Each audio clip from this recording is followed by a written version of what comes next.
Magandang umaga ulit mga kapatid.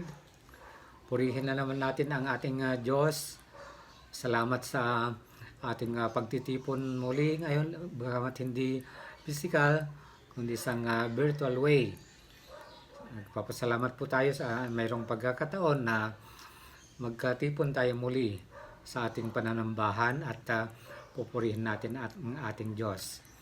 Una sa lahat ay babasahin ko muna ang galing sa mga awit, chapter 40, verses 6 hanggang 10. At ang sabi ng Panginoon sa kanyang salita, hain at handog ay hindi mo ibig, ngunit binigyan mo ako ng bukas na pandinig. Handog na sinusunog at handog pang kasalanan ay hindi mo kinailangan. Nang magkagayoy sinabi ko, narito ako'y dumarating. Sa balumbong mo ng aklat ay nakasulat ang tungkol sa akin. Kinaluluguran kong sundin ang iyong kalooban, O Diyos ko. Ang iyong kautusan ay nasa sa loob ng aking puso. Ako'y nagpahayag ng masayang balita ng kaligtasan sa dakilang kapulungan. Narito ang aking malabi ay hindi ko pipigilan, O Panginoon, iyong nalalaman. Hindi ko kinubli ang iyong katuwiran sa loob ng aking puso. Ibinalita ko ang iyong katapatan at ang pagliligtas mo. Hindi ko inilihim ang iyong tapat na pag-ibig at ang iyong katapatan sa dakilang kapulungan. Purihin natin ang ating Panginoon Diyos sa kanyang mga salita. At sabi nga ng ating Panginoon Diyos sa kanyang salita ay kinaluluguran ng ating Diyos na atin sundin ang kanyang kalooban. At napakahalaga na ating ipahayag ang kanyang mabuting balita ng kaligtasan. So, palagi natin gawin to mga kapatid at mabigyan natin ng kaluguran ang ating Panginoong Diyos. Tayo manalangin. Panginoon naming Diyos, maraming salamat po muli sa pagkakataon na ito na kami ay magkatipon-tipon sa aming pananambahan virtually. At salamat sa Panginoon sa iyong presensya sa buhay ng bawat isa. At gabay niyo po kami, Panginoon, sa iyong presensya sa aming mga buhay nang papahayag po ngayon ng aming pastor ay nanggagaling lamang sa iyo, aming Diyos. Buksan mo po ang aming mga puso at kaisipan sa iyong mga salita, aming Diyos. Purihin ka po namin, aming Diyos. Ganun din po, Panginoon, sa pangungunan ng aming music team sa pag-aawitan at pagpapahayag ng pagpupuri sa iyo ay gamitin mo po sila, Panginoon, sa kanilang pangunguna upang kami ay mag-awitan at magpahayag ng iyong kadakilaan sa aming Panginoon Diyos. Purihin ka po, aming Diyos. At aming Diyos, patuloy po namin idinadalangin ang sangkatauhan dahil sa COVID-19 pandemic na ito, aming Diyos. Batid po namin, aming Diyos, na kayo lamang po ang makapagbibigay ng kalunasan sa aming problema sa mundo na ito, aming Diyos. Yes, Panginoon, nagtitiwala po kami sa tamang panahon ay igagawad po ninyo ang inyong kabutihan at inyo pong pagliligtas at mawala po muli ang sakit na ito, ang pandemya na ito, itong COVID-19.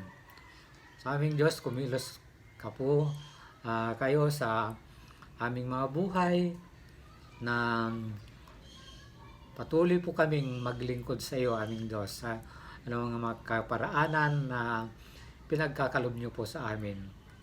At patuloy po kayong manguna sa buhay ng bawat isa. Ganun din po ang pangangailangan ng bawat isa na iyong mga anak, Panginoon, ay inyo pong tugunin din po. Pagkalooban mo po, Panginoon, ng kagalingan, ang sinuman may mga karamdaman, ay yung pagpapagaling, Panginoon, ang inyo pong igawad, Panginoon. Salamat sa iyong blessings sa bawat isa po sa amin ngayon. Purihin ka po namin, aming Diyos, sa iyong dakilang pangalan, at ang panalangin po namin na ito, ang lahat na ito ay dalangin po namin sa matamis at dakilang pangalan ng aming Panginoong Jesus. Amen and Amen.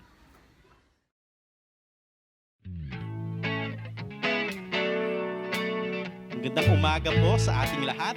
Tayo po ay sama-samang magpuri sa ating Panginoon ng buong puso at magsasabing, tunay nga, Panginoon, na Ikaw lamang ang aming pupurihin at ang aming mamahalin. Hallelujah! Sa iyo lamang nakukuha ang tunay na lakas at kagalakan. Tayo ay umawi.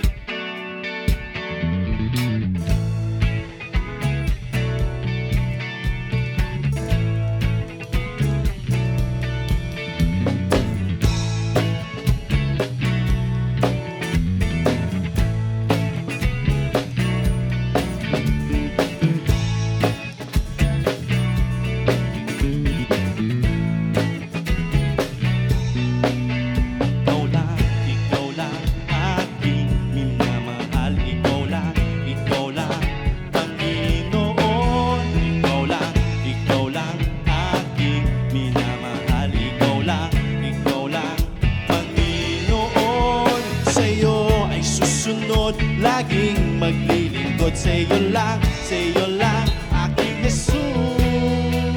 Ikaw lang, ikaw lang, ikaw lang, aking minamahal. Ikaw lang, Panginoon. Ikaw lang, aking minamahal. Ikaw lang, Panginoon. Sa iyo ay susunod, laging maglilingkod sa iyo lang, aking Jesus. Iniibig kita, o aking Diyos, nagpupuri. Sa iyo'y naghahandog ng pangako, tanging ikaw lang, o Jesus, aking Diyos. Ikaw lang, aking minamahal. Ikaw lang, Panginoon. Ikaw lang, aking minamahal. Ikaw lang, Panginoon. Sa'yo ay susunod, laging maglilingkod. Buong buhay ko'y alay lang sa'yo. Ibig kita, o aking Diyos, nagpupuri. Sa'yo'y naghahandog ng pangako, tanging ikaw lang, o Jesus, aking Diyos. Iniibig kita, o aking Diyos, nagpupuri. Sa'yo'y naghahandog ng pangako,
aking Diyos nagpupuri. Sa'yo'y naghahandog ng pangakong tanging ikaw lang, O Jesus, aking Diyos. Iniibig kita, O aking Diyos nagpupuri. Sa'yo'y naghahandog ng pangakong tanging ikaw lang, O Jesus, aking Diyos. Iniibig kita, O aking Diyos nagpupuri. Sa'yo'y naghahandog ng pangako, tanging ikaw lang, O Jesus, aking Diyos. O Jesus, aking Diyos. O Jesus, aking Diyos. Ikaw lang. Hallelujah. Purihin ka, Panginoon.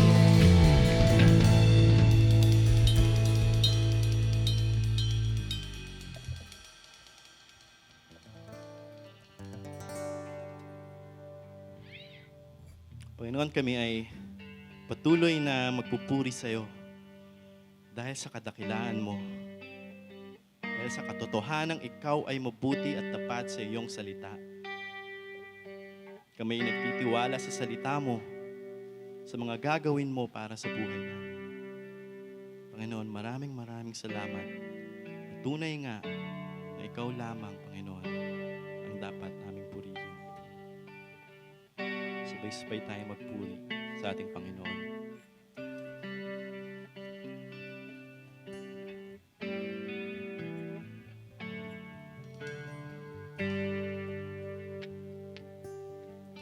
O Diyos, nais itaas ang ngalan mo, nais magpasalamat sa gawa mo sa buhay ko. Nagtitiwala sa pag-ibig mo, tanging ikaw ang Diyos kailanman sa mundo at sa kalangitan.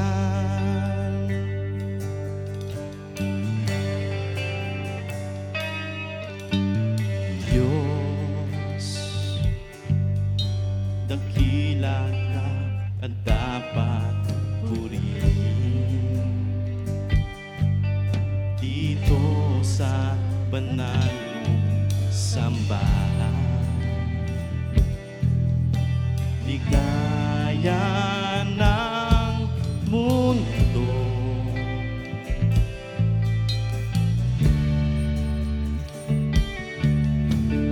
Diyos, dakila ka, sa iyo'y may tagumpay. Panangga ko sa bawat kaaway, yumuyukod sa iyo.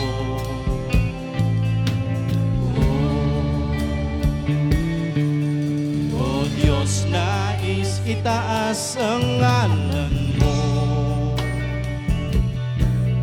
nais magpasalamat sa gawa mo sa buhay ko. Nagtitiwala sa pag-ibig mo, tanging ikaw ang Diyos kailanman sa mundo at sa kalangitan.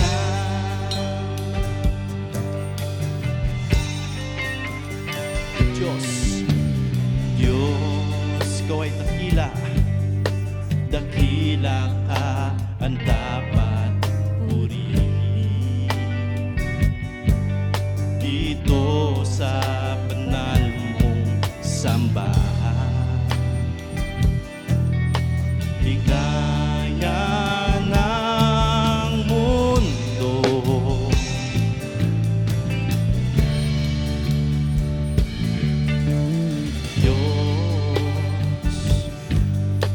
dakila ka, sa iyo'y may tagumpay. Panangga ko sa bawat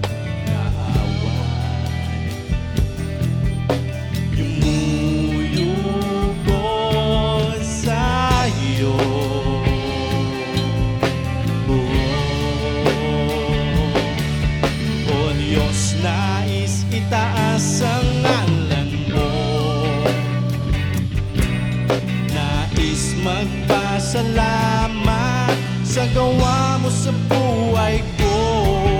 Nagtitiwala sa pag-ibig mo. Tanging ikaw ang Diyos kailanman sa mundo at sa kalangitan.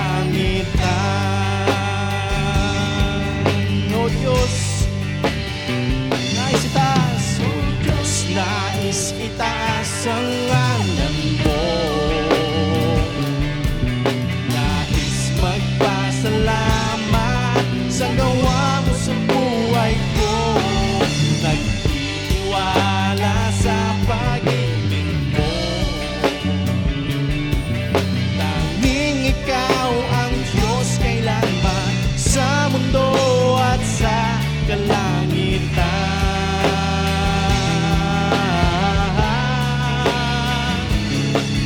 Tanging ikaw ang Diyos kailanman sa mundo at sa kalangitan.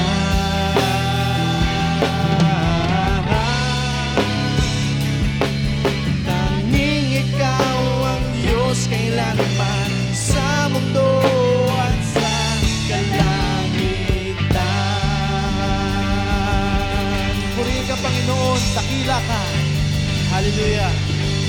Purihin ka, O Diyos.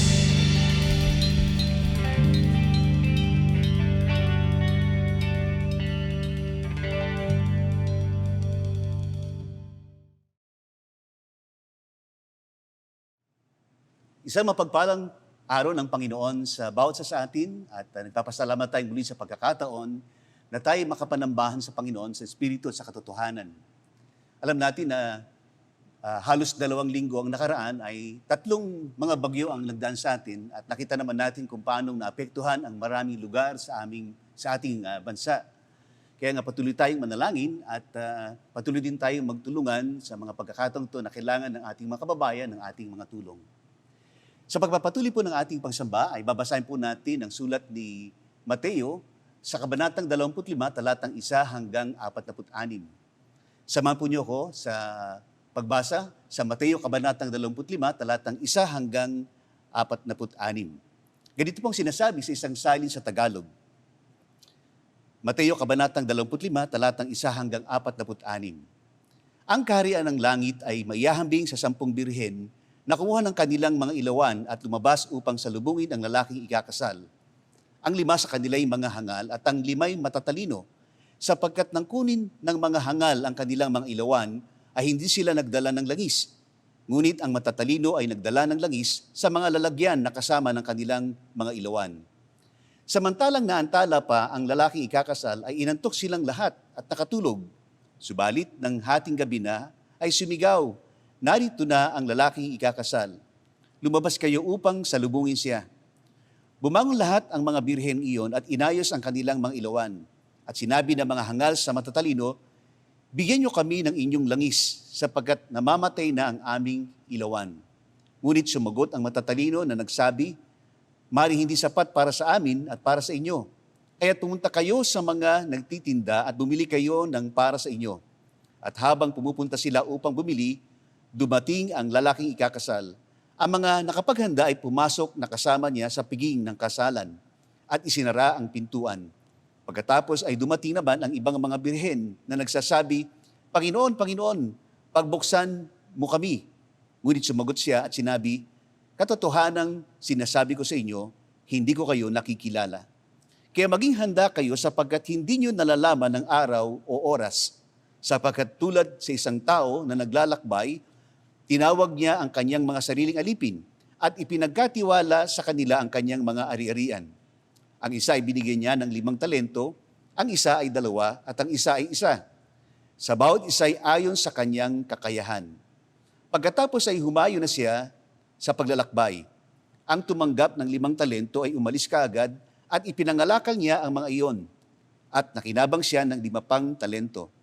Gayun din ang tumanggap ng 2 pa ay nakinabang pa ng 2. Subalit, ang tumanggap ng isa ay umalis at humukay sa lupa at itinago ang salapi sa kanyang Panginoon.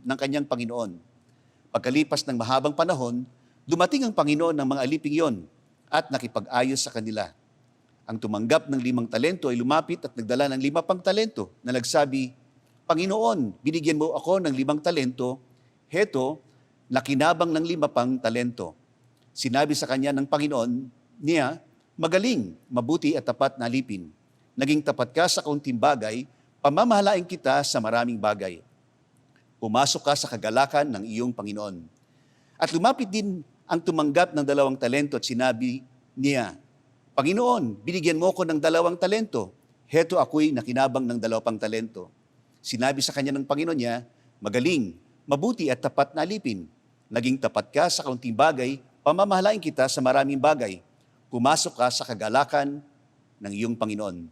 At lumapit din ang tumanggap ng 1 talento at sinabi niya, Panginoon, alam ko ikaw ay isang taong malupit na gumagapas karoon sa hindi mo hinahasikan at nagtipon karoon sa hindi mo kinalatan ng binhi. Kaya ako'y natakot at ako'y umalis at tinago ko sa lupa ang talento mo. Heto, yun na ang sa iyo. Ngunit sumagot ang kanyang Panginoon at sinabi sa kanya, ikaw na masama at tamad na alipin. Alam mo palang ako'y gumagapa sa hindi ko hinasikan at nagtipon sa hindi ko kinalatan ng binhi. Dapat sana'y inilagak mo ang aking salapi sa mga mangangalakal ng salapi. At nang sa aking pagdating ay matanggap ko kung ano ang akin pati ang pakinabang. Kaya't kunin niyo sa kanya ang talento at ibigay niyo sa kanya na may 10 talento, sapagat ang bawat meron ay bibigyan at siya ay magkakaroon ng kasaganaan. Ngunit ang wala, pati ang nasa kanya ay kukunin. At ang aliping walang pakinabang ay itapon ninyo sa kadiliman sa labas. Doon ay magkakaroon ng pagtangis at pangangalit ng mga ngipin. Kapag dumating na ang anak ng tao na nasa kanyang kalulatian, nakasama niya ang lahat ng mga anghel, siya'y uupo sa trono ng kanyang kalulatian at titipunin sa harapan niya ang lahat ng mga bansa at kanyang bukurin ang mga tao na gaya ng pagbubukod-bukod ng pastol sa mga tupa at sa mga kambing. At inilagay niya ang mga tupa sa kanyang kanan, subalit ang mga kambing ay sa kaliwa. Pagkatapos ay sasabihin ng hari sa mga kanya, nasa kanyang kanan, halik kayo mga pinagpala ng aking ama, manahin niyo ang kahariang inihanda para sa inyo mula sa pagkatatag ng sanglibutan. Sapagkat ako'y nagutom at binigyan niyo ako ng pagkain. Ako'y nauhaw at binigyan niyo ako ng inumin. Ako'y taga-ibang bayan at ako'y inyong pinatuloy. Ako'y naging hubad at inyong dinamitan. Ako'y nagkasakit at ako'y inyong dinalaw. Ako'y nabilanggo at ako'y inyong pinuntahan. Pagkatapos ay sasagutin siya ng mga matuwid na nagsasabi, Panginoon, kailan ka namin nakitang gutom at pinakain ka namin o uhaw at binigyan ka ng inumin? Kailan ka namin nakitang isang taga-ibang bayan at pinatuloy ka o hubad at dinamtam ka? At kailan ka namin nakitang may sakit o nasa bilangguan o dinalaw ka namin? At sasagot ang hari at sasabihin sa kanila, katotohanang sinasabi ko sa inyo, yamang ginawa niyo ito sa isa sa pinakamaliit sa mga kapatid kong ito, ay sa akin ninyo ginawa. Pagkatapos ay sasabihin niya sa mga nasa kaliwa, lumayo kayo sa akin, kayong mga sinumpa, doon kayo sa apoy na walang hanggan, na inihanda sa dyablo at sa kanyang mga anghel. Sapagkat ako'y nagutom at hindi niyo ako binigyan ng pagkain. Ako'y nauhaw at hindi niyo binigyan ng inumin. Ako'y taga-ibang bayan at hindi niyo ako pinatuloy. Hubad at hindi niyo ako dinamitan. May sakit at nasa bilangguan at hindi niyo ako dinalaw. Pagkatapos ay sasagot din sila na nagsasabi, Panginoon, kailan ka namin nakitang nagutom, o uhaw, o isang taga-ibang bayan, o hubad, o may sakit, o nasa bilangguan, at hindi ka namin pinaglingkuran? At sila'y sasagutin niya na nagsasabi, katotohanang sinasabi ko sa inyo, yamang hindi niyo ito ginawa sa isa sa pinakamaliit na ito, ay hindi niyo ito ginawa sa akin. Ang mga ito'y mapupunta sa walang hanggang kaparusahan, ngunit ang mga matuwid ay sa buhay na walang hanggan. Pagpalain tayo ng Panginoon sa pagkabasa sa kanyang mga salita. Tayo patuloy na lumapit sa Panginoon sa panalangin. Ang maraming Diyos na makapangyarihan sa lahat, kami po'y nagpapakumbang patuloy na sumasamba sa inyo sa pamamagitan po ng paglapit na ito. At hinilay po namin na patuloy na buksan mo ang aming mga isipan, ang aming mga kalooban upang tanggapin ang iyong salita para sa amin. Mangibabaw ka sa aming kalagitnaan at kumilos ka sa aming mga buhay. At sa sandali ito, patuloy ng iyong salita ay gamitin mo upang kami mapalakas, tawagan ng pansin. At sa pagkakataon ito ay patuloy na mahayag ang iyong kalooban para sa bawat isa sa amin. Salamat, Panginoon, sapagkat ikaw ay laging may handang salita para sa amin. Kaya nga, Panginoon, narito kami, nakikinig sa inyo, at kami yung pagpalain sa aming pagpapatuloy ng pagsambang ito. Sa pangalan ni Jesus, Amen. Well, ang binasa po nating bahagi ng kasulatan ay nakapaloob sa nauna ng kabanata na tinatawag pong Olivet Discourse, sapagkat ito yung pagkakataon ng Panginoong Jesus ay naroon sa Mount Olive at doon siya ay nagturo. Naalala ko nung nakarating kami sa lugar ng Mount Olives at nakakatuwang isipin kung paano nila na-preserve yung mga puno ng olive tree. At dahil bukod sa makikita nyo ang mga puno ng olive tree, ay andun yung katandaan na ng mga puno. Meron ding nakalagay na harang, lalo na bilang paglalagay ng tanda na ito ay merong biblical or historical importance. Siyempre, hindi na yun yung original na olive tree during biblical times. Siguro nakailang tubo na rin yun at nakailang palit na tanim na yun. Pero makikita nyo na talagang matanda na yung olive tree na naandoon. In fact, bilang pagkilala ng bansang Israel sa historical importance and significance ng olive tree, ito yung ginawa nilang national tree. Dahilan para makakita kayo sa iba't ibang lugar doon sa Israel na ang olive tree ay being planted, being preserved, and being protected. Now, ipagpapatuloy lang po natin ang ating pag-aaral sa aklat ng Ebanghelyo ayon kay Mateo at nasa bahagi po tayo ngayon ng kabanatang 25 kung saan ay nasa pagtatalakay muli tayo ng patungkol sa paghahari ng Diyos. Dahil dito ay didiretsuhin ko na po ang ating pagtatalakay at ang magiging pamagat po ng ating mensahe ay karugtog lang din po ng mga naibahagi ko na patungkol sa kaharian ng Diyos. At sa pagkakataong ito, pinamagatan ko po ang aking mensahe na mga kabilang sa kaharian ng Diyos, ikatlong bahagi. Ano mga katotohanan ang ipinakita sa atin mula sa kabanatang 25 patungkol sa pagiging kabilang sa kaharian ng Diyos? Tatlong mga katotohanan po ang makikita natin. Ano-ano po ito? Una, ang pagiging kabilang sa kaharian ng Diyos ay nakasalalay sa Diyos at hindi sa atin. Ang pagiging kabilang sa kaharian ng Diyos ay nakasalalay sa Diyos at hindi sa atin. Ito yung makikita po natin mula sa mga talatang 1 hanggang 13. Now, ang talinhagang ito, tulad ng pangkaraniwang mga talinhaga, ang kwento ay siyempre hindi literal. Kaya nga maging ang mga katauhan sa kwento ay paglalarawan din.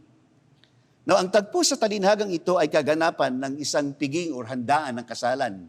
At makikita niya natin na ang pagsalubong ng mga babaeng birhen sa lalaking ikakasal. At dito nakatutok yung tagpo sa bahaging ito. Now, generally, ang talinhagang ito ay understood na may kinalaman sa muling pagbabalik ng Panginoon. In fact, sa kabanatang 24 ay doon ay idinitayo ng Panginoon ang mga pangyayari sa mga huling araw. Mula doon sa kabanatang 24, mga talatang 7 hanggang 14, ay isinasabi doon ang mga tanda ng mga huling araw. Magkakaroon ng paglalaban ng mga bansa at kaharian, magkakaroon ng matinding taggutom at lindol sa iba't ibang mga lugar, magkakaroon din ng matinding kapigatian at matinding pag-uusig para sa mga naninindigan sa kanyang pangalan.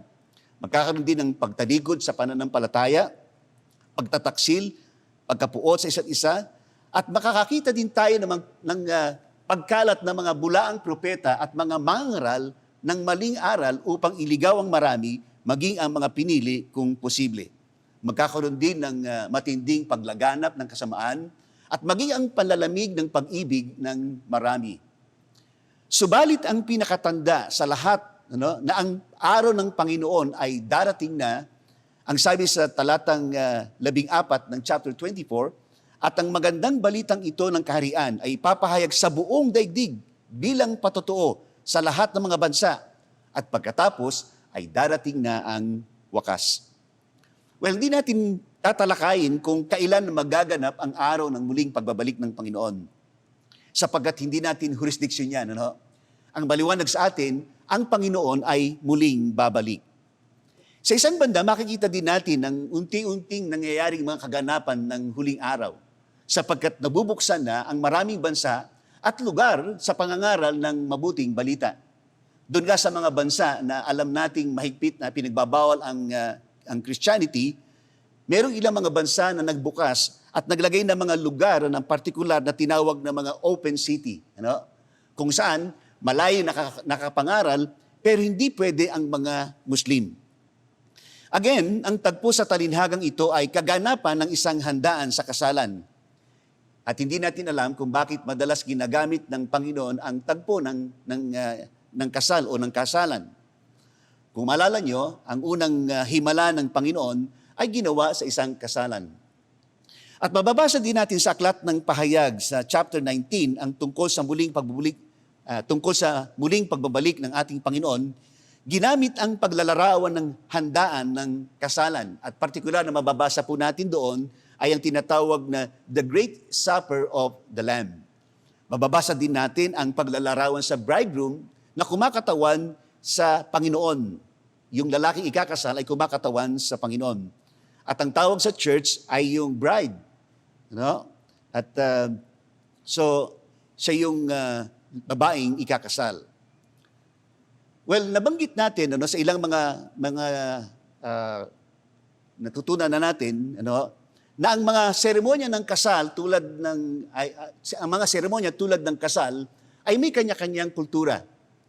Ang pagdiriwang ng kasal noon sa panahon nila ay ginaganap sa bahay ng babae. Pagkatapos ay gagawin din sa bahay ng bridegroom o ng lalaking ikinasal. At ito yung tagpo na makikita natin sa talinhaga habang ang mga babaeng birhen ay nag-aabang upang samahan ang bridegroom sa pagpasok sa lugar ng handaan.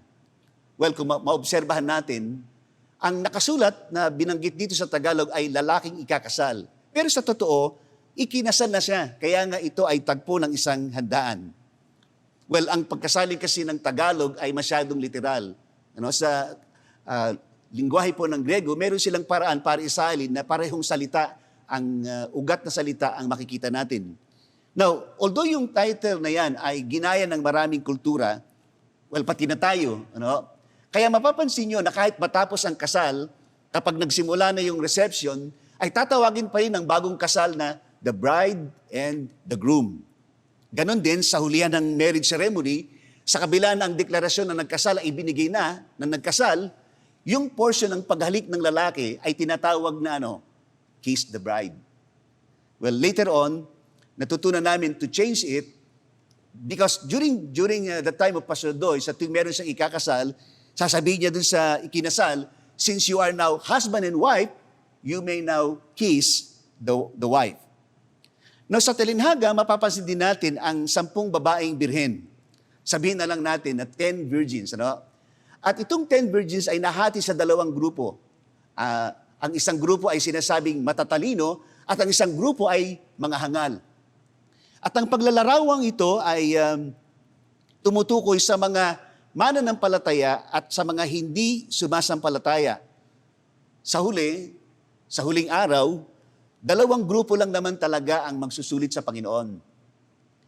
Kapag dumating ang Panginoon, ay 2 grupo lang ang sinasabing haharap sa Panginoon. Yung mga mananampalataya at ang mga hindi sumasampalataya. Pero mapapansin nyo na ang paglalarawan ay parehong identity ang ginamit. 10 virgins. Ang dahilan kasi, sa pagkilala natin, sa pagkilala ng ating identity, in relation to God, magmukha man tayong katulad ng mga sumasampalataya, sa huli, nakikilala ng Diyos ang tunay na Kanya.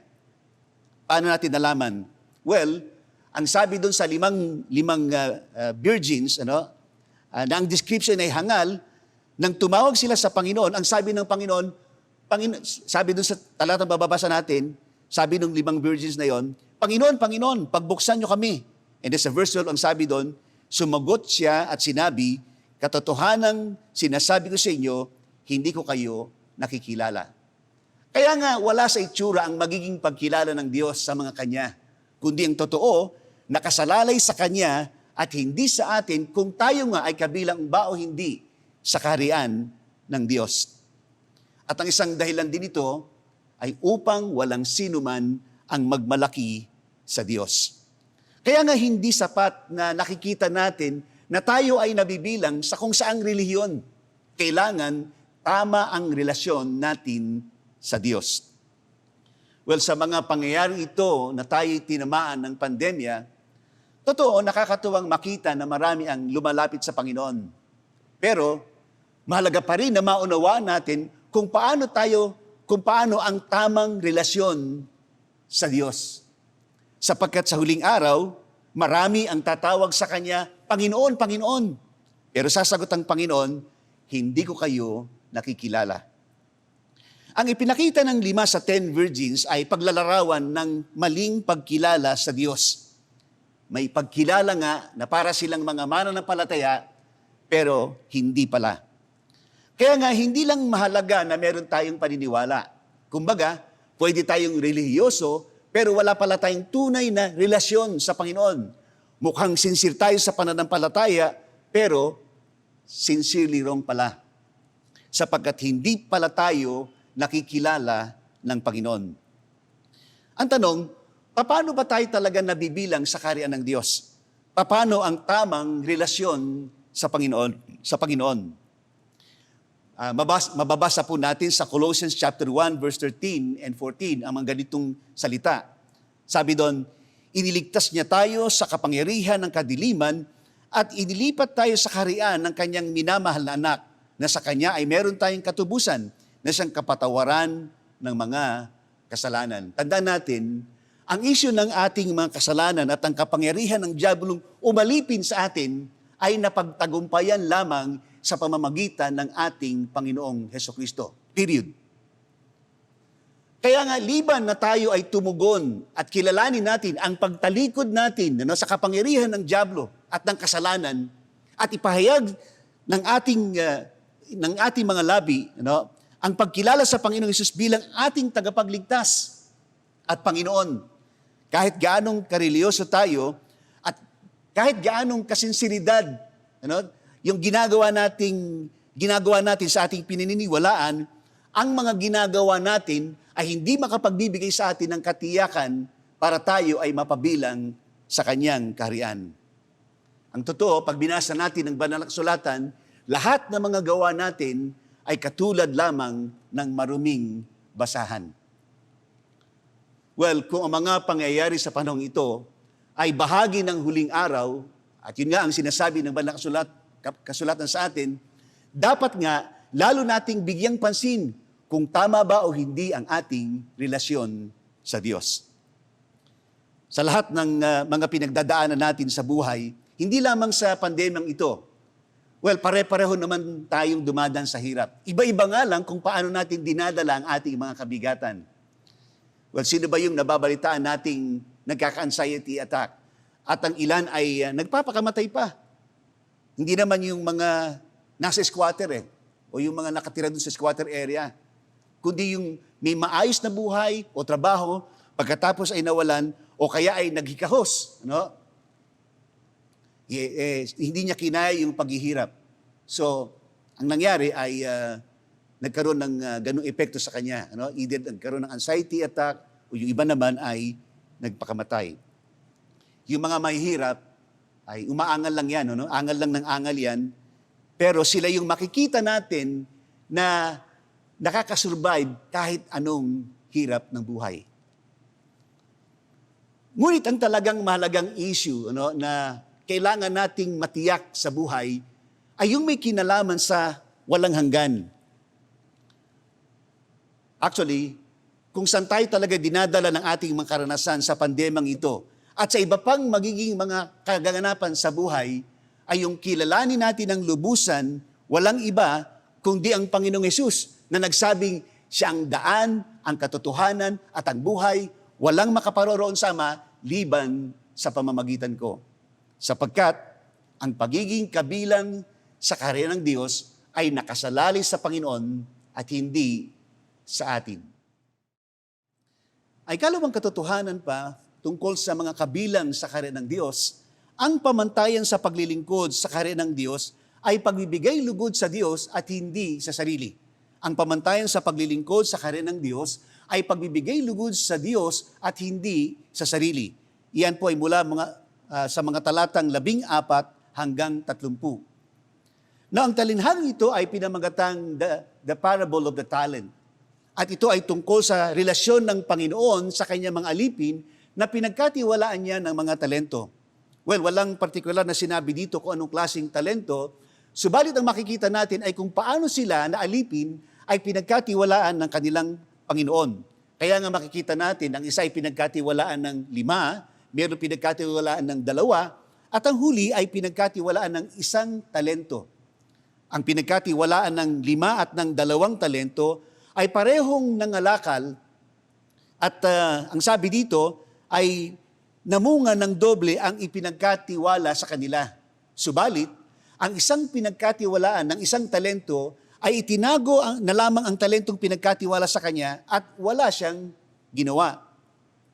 Mula dito ay sinasabi sa atin na isa pang mahalagang katotohanan sa pagiging kabahagi sa kanan ng Diyos mula sa karanasan na tayo makaunawa ng pagliligtas ng Panginoong Hesus ay yung matutunan natin ang paglilingkod na ang mataas nating layunin ay ang mabigyan ng lugod ang Panginoon. Well, tulad ng makikita natin sa talinhaga, ang pinagkalooban ng 5 at ng 2 talento, magkaiba man yung dami ng talentong ibinigay sa kanila, pero pareho nilang ginamit at pinalago. At ang naging tugon sa kanila ng Panginoon ay pareho din. Ang sabi doon, magaling, mabuti at tapat na alipin, naging tapat ka sa kaunting bagay, pamamahalain kita sa maraming bagay, pumasok ka sa kagalakan ng Panginoon. At dito nga ay makikita natin na isa lang talaga ang pamantayan ng Panginoon sa ating mga ginagawang paglilingkod. At yun ay yung siya ay mabigyan natin ng kaluguran.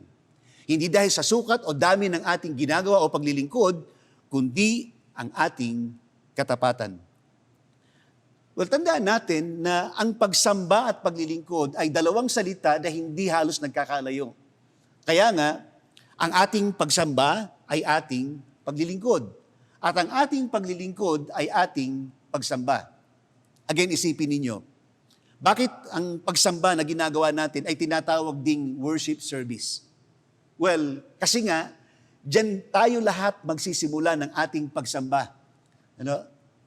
Diyan din tayo magsisimula ng ating paglilingkod. Kaya nga ang ating pagsamba ay ating paglilingkod at ang ating paglilingkod ay ating pagsamba. Ganon din naman ang ating mga ginagawa at ang ating mga paglilingkod ay hindi rin halos nagkakaiba. Meaning, ang ating mga ginagawa ay yun yung ating paglilingkod. Meaning, ang ginagawa natin at ang ating paglilingkod ay iisa. Kaya nga ang buong buhay natin ay kinapapalooban ng paggawa equals paglilingkod equals pagsamba. At ang sumatotal ng buhay natin ay isang buhay na pagsamba. Ang sabi sa Romans chapter 12 verse 1, ang sabi po doon, Romans chapter 12 verse 1, kaya nga mga minamahal, mga kapatid na minamahal, ipinamamani ko sa inyo, alang-alang sa kahabagan ng Diyos, na inyong iharap ang inyong mga katawan na isang haing buhay, banal na kaaya-aya sa Diyos, na siya ninyong katampatang pagsamba. Well, pag-isipan po niyo ito. Ngayong panahong ito, ang mga salitang update at upgrade ay very familiar sa atin. Tawag nila ay viral. At ganyan dapat ang nagpapatuloy ang ating relasyon sa Panginoon. Nag-update at nag-upgrade. Para habang patuloy na tayo lumalago sa ating pagkakilala sa Panginoon, tumataas din ang ginagawa nating pagbibigay, lugod sa Kanya. Again, sa karanasan natin ng pandemyang ito, na lahat ng kilos natin ay nalimita sa loob ng ating mga bahay, sa kabilang banda, nakita din natin ang ating mga tahanan ang naging sentro ng ating pagsamba at paglilingkod. Meaning, bukod sa kinasanayan natin ang partikular na paglilingkod at pagsamba sa Diyos, ang mga ginagawa natin araw-araw ay kapahayagan din ng ating pagsamba at paglilingkod sa Diyos. Meaning, sa pagiging isang empleyado, o kaya ay pagiging boss, negosyante, o simpleng manggagawa, nahayag diyan ang pagbibigay lugod natin sa Panginoon. Ganon din sa pagiging isang magulang, asawa, anak, kapatid, o sino man tayo sa loob ng tahanan, nahayag diyan ang pagbibigay lugod natin sa Diyos. Meaning, kung ano yung ginagawa natin araw-araw, diyan din dapat nabibigyan natin ng kaluguran ang Diyos. At gusto kong bigyang din dapat ay pangunahin sa atin na magawa natin ay ang magandang ugnayan ng pamilya sa loob ng tahanan sapagkat iyan ang nakalulugod sa Panginoon. Kaya nga yung salitang stay home, bukod sa yan ay protection natin, yan ay paraan na inilapit tayo ng Panginoon sa isa't isa. Sa palagay nyo, itong halos 8 buwan na nagkakasama-sama tayo sa loob ng bahay, napalapit ba tayo sa isa't isa? Naging tulong ba ang ating paglagi sa bahay? Natuwa ba sa atin ang ating mga kasama sa bahay dahil nandun tayo? Kamusta ang ating mga relasyon sa loob ng mga tahanan, ng ating mga tahanan? Yung isang alipin sa talinhaga, nang bigyan siya ng talento ay itinago niya. Kasi ang inisip niya ay ang sarili niya at hindi ang pagbibigay lugod sa Diyos. Tandaan natin na ang kabilang sa kaharian ng Diyos ay gagawin ang lahat kahit isang tabi ang sarili para lamang mabigyan ng kaluguran ang Panginoon. At iyon tayo sapagkat ang pamantayan sa paglilingkod sa kaharian ng Diyos ay pagbibigay lugod sa Diyos at hindi sa sarili. Ay katlong katotohanan na makikita natin bilang mga kabilang sa kaharian ng Diyos. Ang pamumuhay natin sa kaharian ng Diyos ay ang gampanan natin ang ayon sa pagkatawag ng Diyos sa atin. Ang pamumuhay natin sa kaharian ng Diyos ay ang gampanan natin ang ayon sa pagkatawag ng Diyos sa atin, ay ang pagkatawag ng Diyos sa atin. Yan po ay sa mga talatang 31 hanggang 46. Ang pamumuhay natin sa kaharian ng Diyos ay ang gampanan natin ng ayon sa pagkatawag ng Diyos sa atin. Well, ang bahaging ito ay hindi isang talinhaga, ngunit karugtong na pagtuturo patungkol sa araw ng pagbabalik ng Panginoon. At ang dahilan nito ay upang hatulan ang mga tao. At makikita pa rin natin ang paggamit ng paglalarawan para ihambing ang mga mananampalataya at ang mga hindi mananampalataya. At yun dun sa verse 32, ang sabi doon, gaya ng pagbubukod-bukod ng pastol sa tupa at sa mga kambing. Well, bukod sa ang paglalarawang ito ay nagsasabi na kilala ng Panginoon ang talagang Kanya. Sa paglalarawang ito sa mga mananampalataya sa mga tupa, ito yung nagsasabi kung paano namumuhay ang talagang Kanya. Alam niyo ba na natural sa mga tupa na makinig at sumunod sa kanilang pastol? Kung babasahin natin sa John chapter 10, kung saan inilarawan ng Panginoon ang buhay ng mga mananampalataya sa Kanya, sabi doon, dinirinig ng aking mga tupa ang aking tinig at sila'y aking nakikilala at sila'y nagsisisunod sa akin. Well, totoo, sa huli, ang Panginoon ang magsasabi kung sino ang talagang Kanya. Ganun pa man, maliwanag din ang sinasabi na meron siyang mga tupa, At ang kanyang mga tupa, ang katangian ng kanyang mga tupa ay nakikinig at sumusunod sa kanyang salita. Kaya nga ganun din sa atin. Kung tayo ay talagang sa Panginoon, ang indikasyon sa buhay natin, nakikinig at sumusunod tayo sa kanyang salita. Pero hindi lang yun. Ang sabi sa Efeso chapter 2, verses 8 to 10, Efeso, kabanatang 2, mga talatang 8 at 10, ganito ang sinasabi, sapagkat sa biyaya kayo'y nangaligtas sa pamamagitan ng pananampalataya. At ito'y hindi sa inyong sarili. Ito'y kaloob ng Diyos, hindi sa pamamagitan ng mga gawa, upang ang sino man ay huwag magmapuri. Sapagkat tayo'y kanyang gawa, ninilalang kay Kristo Jesus, para sa mabubuting gawa, na mga inihanda ng Diyos nang una pang siya nating lakaran. Meaning, ang sumatutan ng buhay, kung tayo talaga ay nasa Panginoon, ang indikasyon sa buhay ay nakikinig, sumusunod tayo sa kanyang salita, at lumalakad kay Kristo Jesus para sa mabuting gawa. Kaya nga sa pagtuturo ng Panginoon, dito po sa Mateo, sa chapter 25, makikita natin kung paano inilarawan yung sinasabi niyang sa Kanya at kung paano sila namumuhay. Ang sabi po dun sa talatang 35, hanggang 40, ang sabi doon ay sinabi, sapagat ako'y nagutom at binigyan niyo ako ng pagkain. Ako'y nauhaw at binigyan niyo ako ng inumin. Ako'y tagabangbayan at ako'y inyong pinatuloy. Ako'y naging hubad at inyong dinamitan. Ako'y nagkasakit at ako'y inyong dinalaw. Ako'y nabilanggo at ako'y inyong pinuntahan. Katotohanang sinasabi ko sa inyo, yamang ginawa niyo ito sa isa, sa pinakamaliit sa mga kapatid kong ito, ay sa akin ninyo ginawa. Well, hanggang ngayon ay patuloy ang matinding tama na dinudulot ng pandemyang ito. Tapos tinamaan pa tayo ng matinding bagyo. At nakikita natin na ang dinulot ng mga pangyayari sa atin ay hindi lamang sa buhay ng mga tao.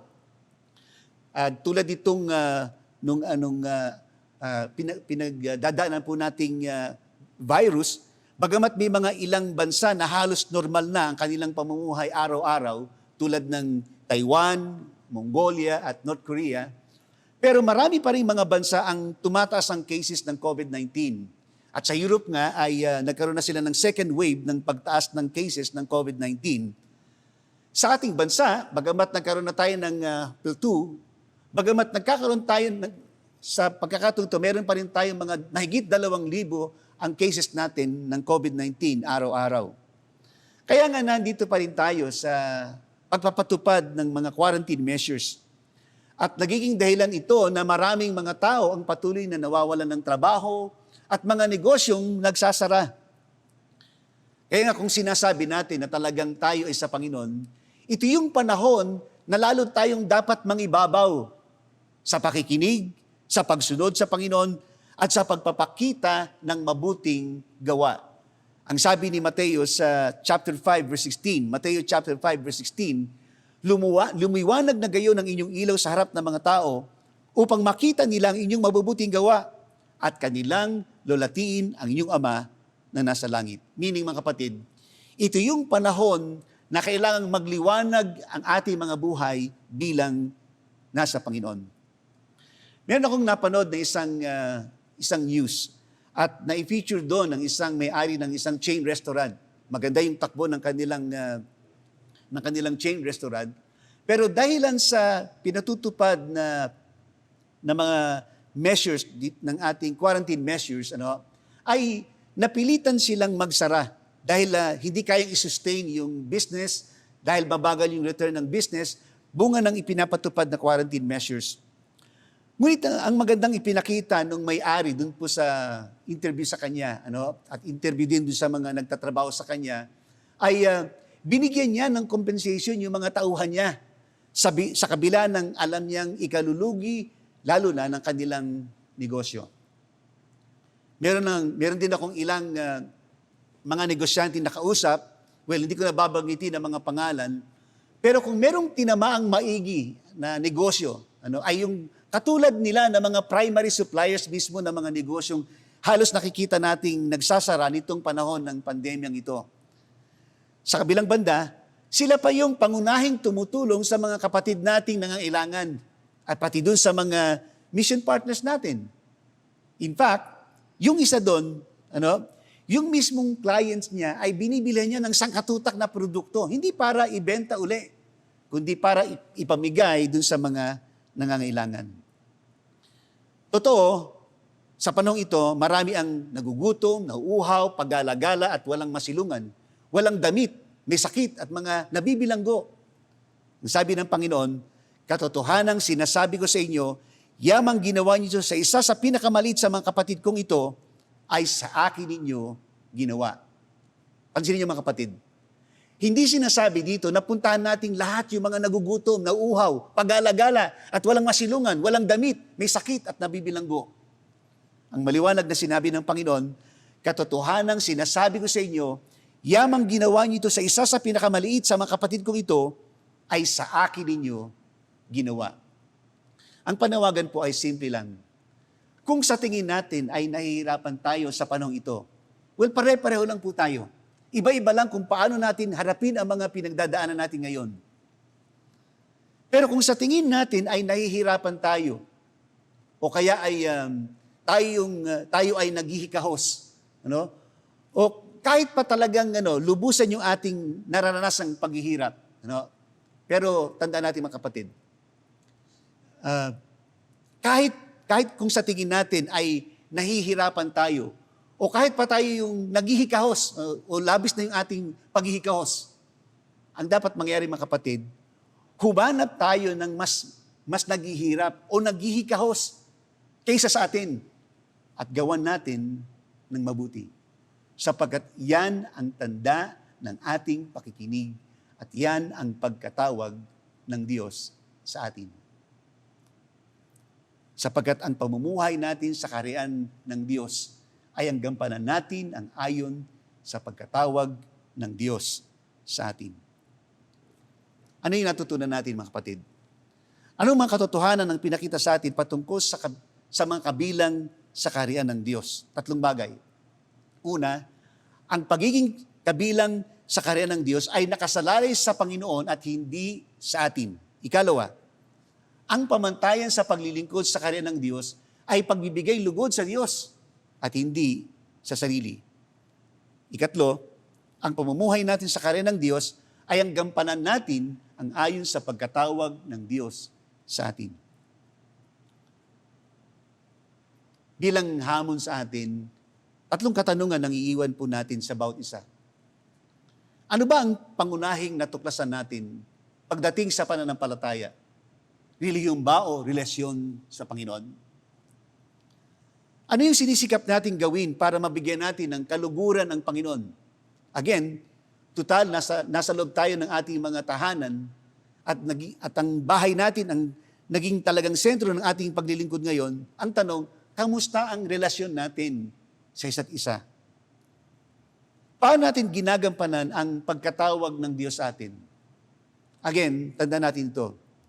Kung sa tingin natin ay nahihirapan tayo, o kahit naghihikahos pa tayo, tayo'y lubusang naghihikahos, humanap tayo ng mas naghihirap o naghihikahos kaysa sa atin at gawan natin ng mabuti. Sapagkat iyan ang tanda ng ating pakikinig, pagsunod, at iyan ang pagkatawag sa atin ng Diyos. Bilang pagtugon natin sa Panginoon, lalapit tayo sa Kanya, tayo po'y mananalangin. Ama namin Diyos, nagpapasalamat kami sa muling panawagan mo sa bawat isa sa amin. At ang mensaheng ito ay pagpapaalaala sa amin kung kami ba talaga ay kabilang o hindi sa iyong pinaghaharian. Isang indikasyon lang nito, Panginoon, ay yung kung paanong kami tumugon sa iyo, sa iyong ginawa para sa amin. Tinubos mo kami sa aming makasalanan at yun ang kaganapan ng iyong pagliligtas sa bawat isa sa amin. Kaya nga, isang relasyon at hindi reliyon ang dapat matutunan namin, ang dapat makita namin. At sa mga pangyayari na gaganap sa amin, doon mo kami dinadala na makita na walang ibang tanging daan, katotohanan at buhay, kundi ang aming Panginoong Hesus lamang. At kami, Panginoon, sa aming paglilingkod, matutunan namin higit sa lahat ng aming mga ginagawa, sa loob ng bahay at sa labas ng bahay, ay ikaw ay mabigyan ng kaluguran. At Panginoon, maging sa aming mga ginagawa araw-araw, ang gusto mong makita sa amin ay yung magawa namin kung ano yung pagkatawag mo sa amin. Totoo, nakikinig kami, dapat kami nakikinig, sumusunod sa iyo, at kasama nun ay yung pagpapakita ng aming mabubuting gawa. Kaya nga, Panginoon, ngayon mo ilabas ang aming mga buhay. Ngayon mo tulungan kaming mailabas yung aming mga buhay, maipakita, magliwanag ang aming mga buhay upang ikaw ay malulhati ng mga tao sa pamamagitan ng aming mga buhay. Maraming pong salamat, Panginoon, at patuloy na pinagkakatiwala sa bawat isa sa pangalan ni Jesus. Amen. Isang maganda at mapagpalang umaga sa inyong lahat. Sana po ay na-bless tayo sa ating pagdinig ng mensahe mula sa banal na salita. At harinawa ito'y manatili sa ating puso't isipan upang ating maging batayan sa ating pang-araw-araw na pamumuhay. Gaya nga ng tinuro sa atin ng ating Panginoong Hesukristo, unahin nating hanapin ang kaharian ng Diyos at ng kanyang katwiran. At ito ay matatagpuan natin sa pamamagitan ng pagsaliksik o pagdinig ng kanyang banal na salita. Amen. Bago tayo manalangin para sa ating ikapu at alay, pinapaalala lang po namin na ang inyong kaloob ay pwede niyong i-deposito sa bank accounts na makikita niyo sa inyong screen. Kung mag-cash transfer naman, pwede ito sa pamagitan ng GCash o PayMaya. Isaad lang po ang pangalang Bread from Heaven. Kung kayo ay may dagdag na katanungan o nais malinawan, pwede po tayong tumawag sa numerong nakikita sa inyong screen. Maraming salamat po. Tayo nang manalangin. Aming banal na Ama na nasa langit, aming Diyos na makapangyarihan sa lahat, pinupuri, sinasamba, at minamahal namin kayo. O aming banal na Ama, salamat sa pagbibigay niyo sa amin ng aming pangangailangan. Tunay po kayo'y tapat sa inyong pangakong kailanman ay hindi niyo kami iiwan o pababayaan. Aming Diyos na makapangyarihan sa lahat, salamat sa inyong presensya sa aming buhay na nagbibigay ng lakas ng loob at kapanatagan upang ang takot, pangamba at pag-aalinlangan ay aming mapagtagumpayan, lalo na sa panahon na ito. O aming Diyos na mahabagin, salamat sa inyong awa at sa pagpapatawad tuwing kami nagkakasala. Tuwing minamabuti pa namin ang sundin ang mga tinuturo ng mundo kaysa sumunod sa inyong kalooban at paraan. At bilang tanda ng aming katapatan at ng aming pagsunod sa inyong kautusan at sa aming pagmamahal sa inyo, binibigay namin ang aming ikaput-alay ng may kagalakan. Kami nagpapasalamat sa matamis na pangalan ng iyong anak na si Jesus. Amen. Isang mapagpalang araw po sa ating lahat. Brethren, we are inviting you to join us to our weekly Wednesday prayer service. The prayer focus this coming Wednesday, November 18, will be our hardworking, conscientious, and dedicated church staff. We praise our God for sustaining them with the needed strength during this pandemic. So, we shall be praying for them as well as our personal and church concerns. The service is at 8 p.m. via Zoom, but the room opens as early as 7:30 p.m. for fellowship. To join, please contact our pastors, the church staff, and the ministry leads for the meeting ID and password.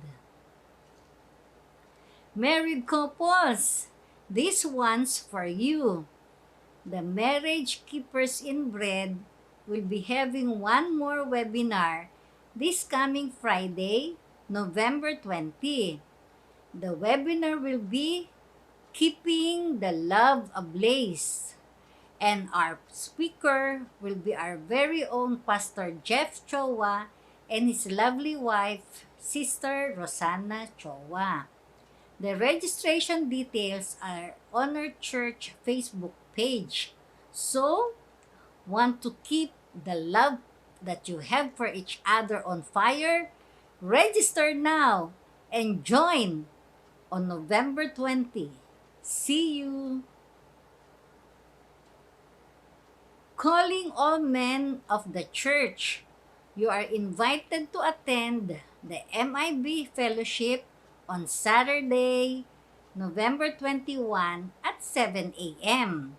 This will be a great way for the men to gather in fellowship and prayer for our families and for the church. This is done via Zoom and is open to men of all pages. Come on, men! Please do join and contact Brother Henry Go and Pastor Vic San Juan for details. The next YPro Fellowship for this month will be on November 21, 7 p.m.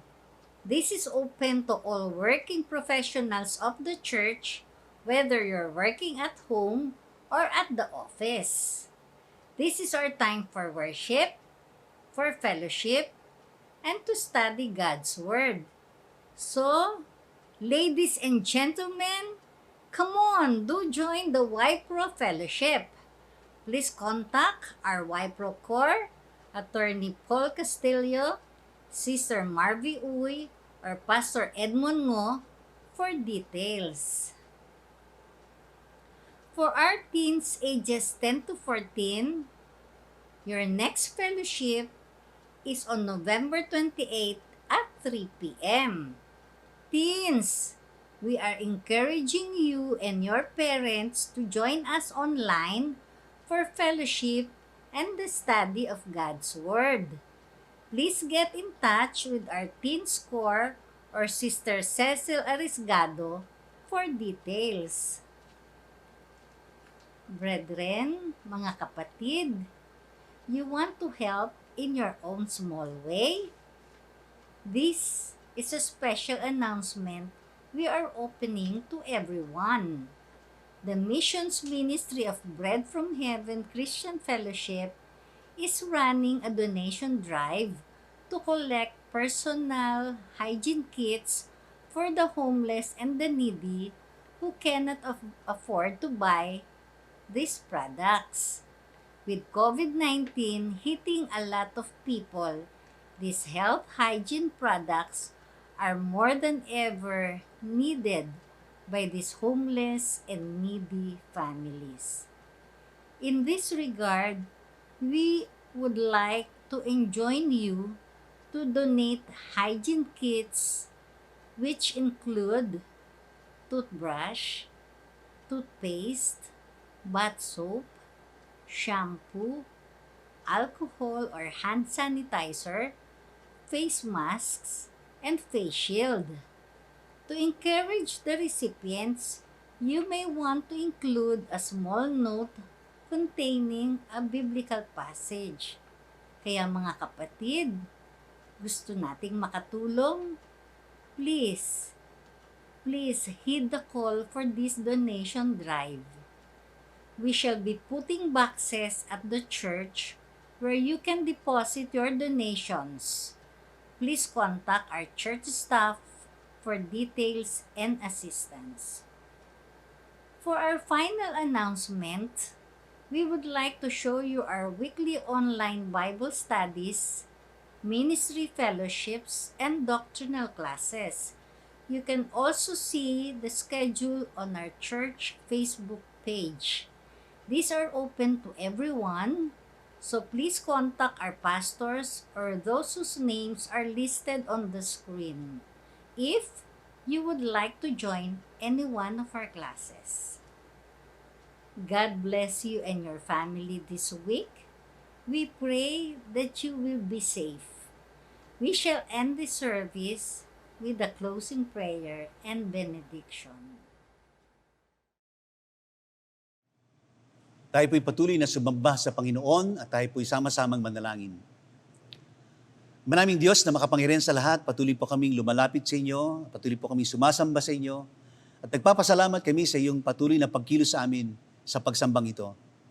Patuloy nga na kumilos ka sa amin, maging sa aming paghiwa-hiwalay, at kumilos ka at patuloy kang mangusap sa bawat sa amin kung ano yung nararapat na aming gagawin at bilang pagtupad at pagsunod sa iyong kalooban. Papasalamat din kami sa mga ginawa mo sa amin, sa pagkilos mo sa amin sa mga nakarang araw, sa kabila ng mga sunod-sunod na mga bagyong dumating. At inaalala po namin ang mga kababayan namin, mga kapatid namin na tinamaan, naapektuhan ng matinding naapektuhan ng bagyo. At kasama pa noon ay yung sitwasyon na amin pong kinalalagyan. Hiniling po namin na proteksyonan nun po ang bawat isa. Patuloy na maranasan ka ng bawat isa sa amin, Panginoon. At maging sa pagkakataon ito, tanggapin mo ang aming pasasalamat sa iba't ibang kaparaanan na naranasan namin ang iyong pagkilos, sa pagtugon mo sa aming mga panalangin, sa mga kaarawan, sa mga anibersaryo. Nagpapasalamat kami, Panginoon, tunay na napakabuti mo sa amin. Kaya nga, Panginoon, sa aming paghiwa-hiwalay, patuloy na ang aming mga buhay ay ipinagkakatiwala namin sa inyo. Sakupin mo, Panginoon, kami upang sa aming pamumuhay, sa aming mga ginagawa araw-araw, doon nakikita kung paano kami ay naglilingkod at sumasamba sa inyo. Ang aming buhay, ang aming mga ginagawa, ang aming mga paglilingkod ay aming pagsamba. Panginoon, maraming salamat po sa iyong mga katotohanan ito. At nawa matagpuan mo kami, nagtatapat, at sasabihin mo sa bawat sa amin, mabuti at tapat na lingkod. Panginoon, tanggapin po ang aming pag-aalin na aming mga buhay sa inyo muli. At binabalik namin yung lahat ng mga papuri at pasalamat. At dahil ito, Panginoon, igawad mo po ang iyong pagpapala sa bawat isa sa pamamagitan po ng salitang ito. Mga anak ng Diyos, tanggapin niyo ang pagpapala niya na sa Kanya na makapag-iingat sa atin upang huwag tayong magkasala at maiharap tayo sa harapan ng Diyos ng walang bahid, banal at kaaya-aya sa Kanya. Sa Kanya na makagagawa na higit kaysa lahat ng maaari nating isipin at tilingin. At sa Kanya na ang Kanyang kapangyarihan na gumagawa sa atin, sa pagitan ng Kanyang kapangyarihan na gumagawa sa atin, siya na laging gumagawa sa atin para sa ating kabubuti. Tanggapin niyo ang pagpapala ng Diyos sa inyo. At pagkalooban kayo ng lahat ng mabutit ganap sa pangalan ng Ama, ng Anak, at ng Espiritu Santo. Amen. Diyos, nais itaas ang ngalan mo. Nais magpasalamat sa gawa mo sa buhay ko. Nagtitiwala sa pag-ibig mo. Tanging ikaw ang Diyos kailanman sa mundo at sa kalangitan.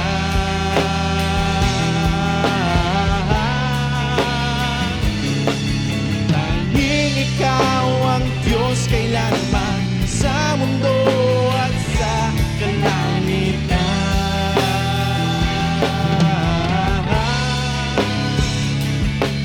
Tanging ikaw ang Diyos kailanman sa mundo at sa kalangitan. Purihin ka, Panginoon, dakila ka. Hallelujah. Purihin ka, O Diyos.